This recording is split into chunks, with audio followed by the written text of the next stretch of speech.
Kliëntwaarde verwys na die waargenome voordeel wat 'n kliënt uit 'n produk of diens ontvang in vergelyking met die koste om dit te bekom. Dit is 'n kritieke konsep vir besighede wat kliënte wil lok, behou en tevrede stel.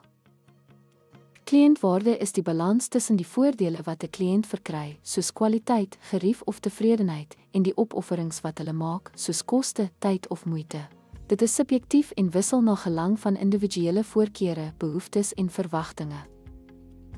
Sleutelkomponente van kliëntwaarde, funksionele waarde, die praktiese nut of prestasie van 'n produk of diens, soos duursaamheid, betroubaarheid of doeltreffendheid.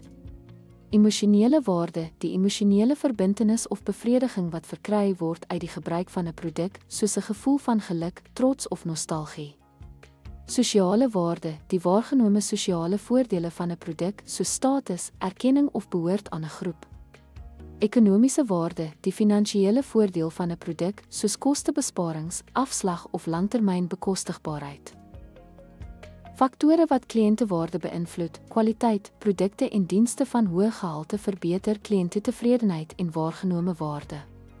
Prys, mededingende pryse gekombineer met waargenome voordele beïnvloed kliëntwaarde aansienlik. Kliëntervaring, positiewe interaksies by elke raakpunt, van aankoop tot na verkope diens, verhoog waargenome waarde. Handelsmerkreputasie, 'n betroubare en hoog aangeskrewe handelsmerk verhoog die waargenome waarde van sy aanbiedinge.